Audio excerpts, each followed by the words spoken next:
There is no me, no soul, no presence, no self-awareness, and no self-consciousness.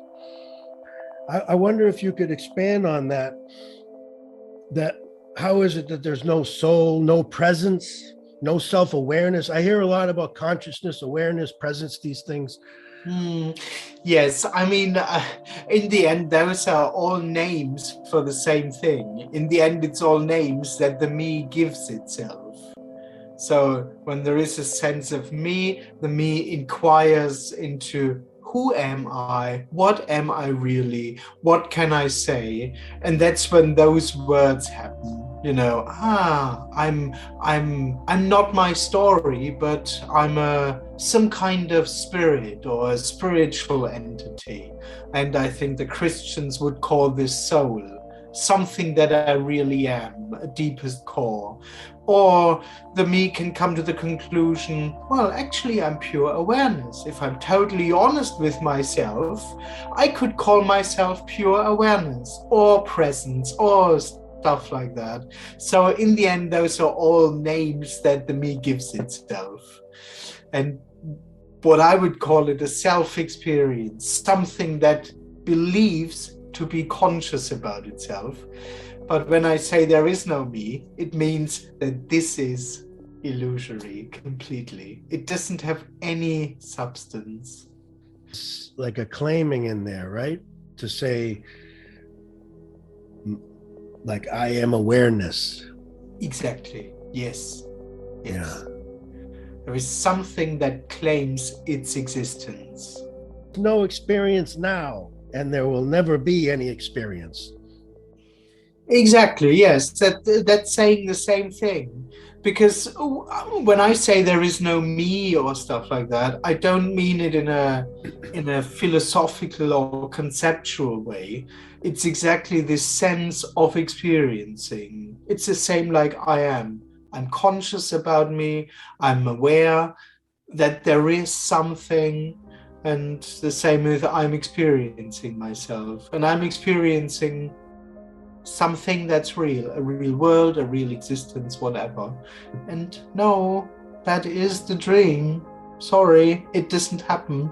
Seen from the apparent perspective of the apparent me, liberation is assumed to be an ongoing experience of consciously knowing and feeling that everything is good. That ongoing experience doesn't exist. So, seen from the apparent perspective of the apparent me, liberation is assumed. So it seems like there's something going on there, that there's an apparent perspective of an apparent person that's assuming liberation is going to be this ongoing experience of everything being good. And you're saying that experience doesn't exist. Exactly. It's that's also that sounds contradictory maybe, but that's the apparent dilemma that the person has with this message. It experiences itself as real without being real. That's the whole thing about apparent perspective, and within the dream the person blah blah blah. That's for the person this seems to be paradoxical. But yes, what the person longs for is a state of goodness where it knows it's good, where everything feels good, and it hopes that this state will happen at some point, and that of course then it's ongoing. It hopes that it experiences itself as I'm on a path, and I hope that one day I will have arrived. And then the person labels that. It calls this enlightenment, it calls this liberation, it calls this self-realization. Or most people don't have a name for this, I think. There's just this subtle assumption that one day it'll be good, really good, forever. And this hope, of course, comes from this, now it's not good. It's not completely good.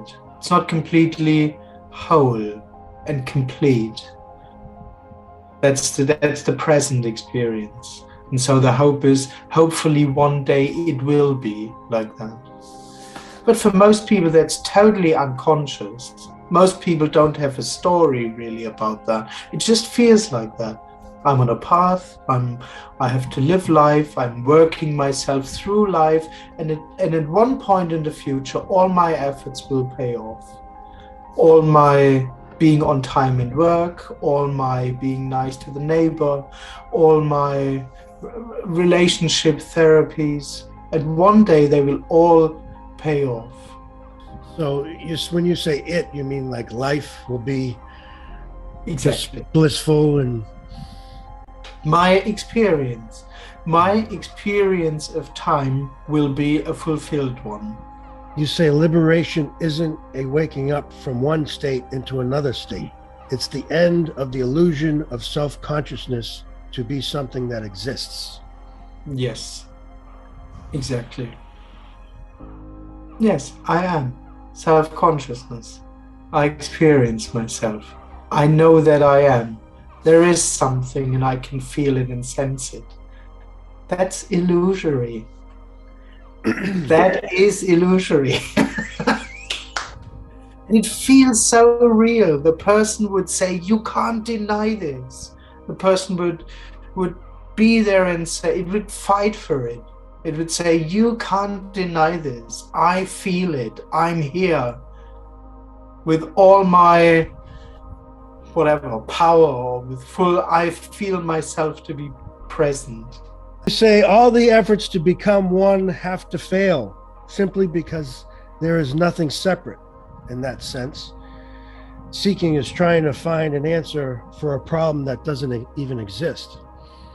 There is neither a person nor any real seeking. Certainly, there is no answer.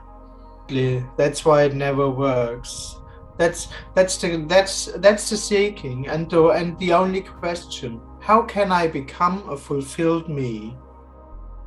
And there is no answer, because there is no unfulfilled me.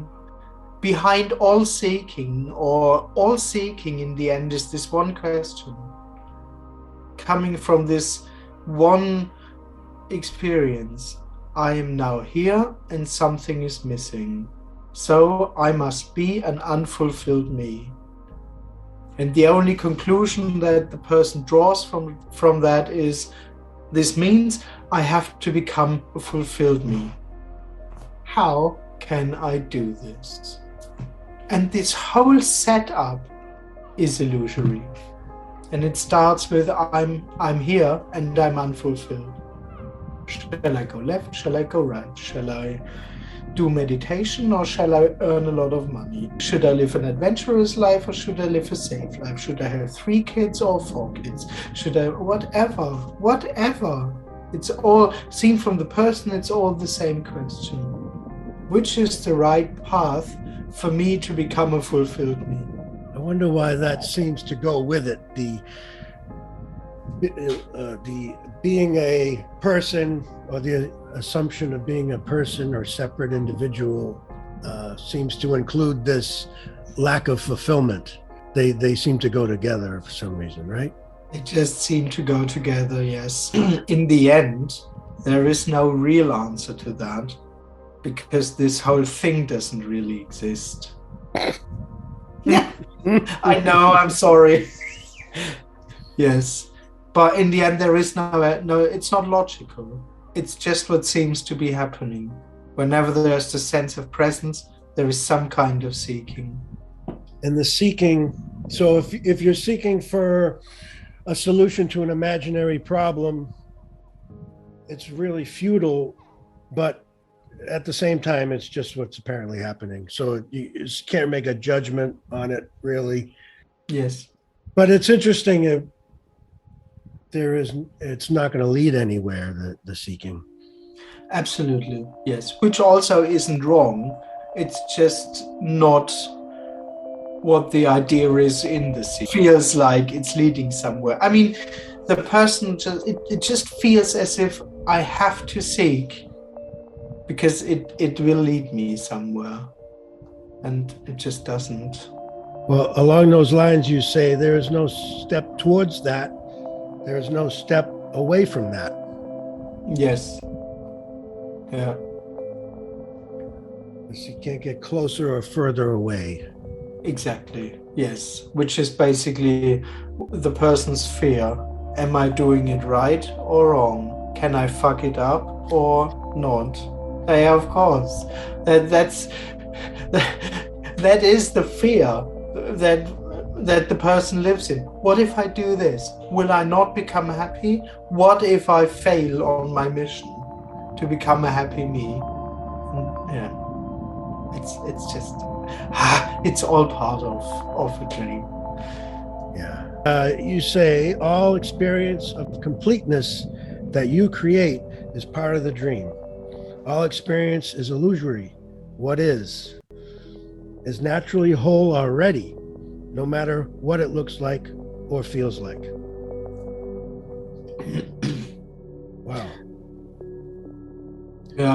Yeah, I think what most people think is when it feels complete, that must be close to liberation or something that liberation would feel all the time. But what happens, it doesn't need an experience of wholeness or completion or something that the person would call completion. So there's just no connection between any kind of experience and what we talk about here. So when feelings arise, such as sadness, how does that coexist with wholeness and completeness?